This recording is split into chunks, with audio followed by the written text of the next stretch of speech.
Pain killers వాడటము దీని మీద ఒక రీసెర్చ్ జరిగింది. స్మోకర్స్ వర్సెస్ నాన్ స్మోకర్స్‌లో చూస్తే స్మోకర్స్‌లో పెయిన్ కిల్లర్ వాడకం అన్నది ఎక్కువ. అంటే డోసేజ్ కానీ, క్వాంటిటీ కానీ ఎక్కువ అండ్ డ్యూరేషన్ కానీ ఎక్కువ ఉంటుంది. స్మోకింగ్ వల్ల లంగ్స్‌లోనే కాదు స్పైన్‌లో కూడా చాలా ఎఫెక్ట్స్ వచ్చే అవకాశాలుంటాయి.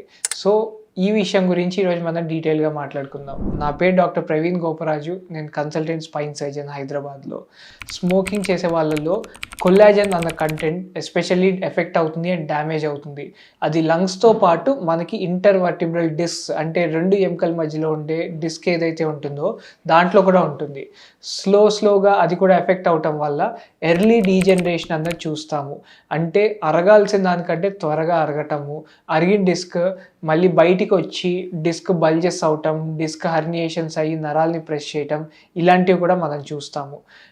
దీంతో పాటు మనకి బోన్స్‌లో ఆస్టియోపోరోసిస్ అనేది తొందరగా సెట్ ఇన్ అవుతుంది.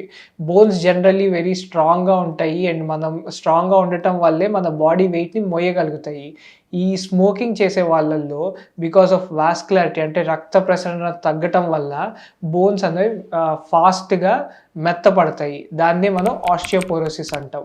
ఆస్టియోపోరోసిస్ ఉన్న వాళ్ళల్లో బోన్ క్రాక్స్ రావటం ఆర్ ఫ్రాక్చర్స్ అవ్వటం అండ్ బోన్ పెయిన్స్ అవ్వటం కూడా మనం రెగ్యులర్‌గా చూస్తూ ఉంటాం. ఇదే స్మోకర్స్‌లో ఆపరేషన్ ఒకవేళ అవసరం పడితే హీలింగ్ అన్నది డిలే అవుతుంది. అండ్ జనరల్లీ స్మోకింగ్ చేసే వాళ్ళలో మినిమమ్ 6 వీక్స్ ఆఫ్ అబ్స్టినెన్స్ అంటే స్మోకింగ్ అట్‌లీస్ట్ ఒక 6 వారాలు ఆపి దాని తర్వాత ఆపరేషన్ చేశామనుకోండి, మనకి రికవరీ అనేది ఫాస్ట్‌గా ఉంటుంది. వూండ్ హీలింగ్ అనేది ఫాస్ట్‌గా అవుతుంది అండ్ ఆల్సో పెయిన్ రిలీఫ్ ఫాస్ట్‌గా వస్తుంది.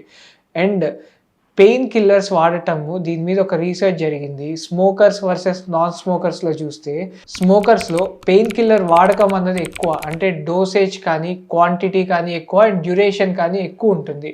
సో, మన పెయిన్ కిల్లర్ వాడటం ఎక్కువ ఉంటుంది. వూండ్ హీలింగ్ సరిగ్గా జరగదు అండ్ డిస్క్ డీజనరేషన్ ఫాస్ట్‌గా అవుతుంది అండ్ ఆల్సో ఆస్టియోపోరోసిస్ ఉంటుంది.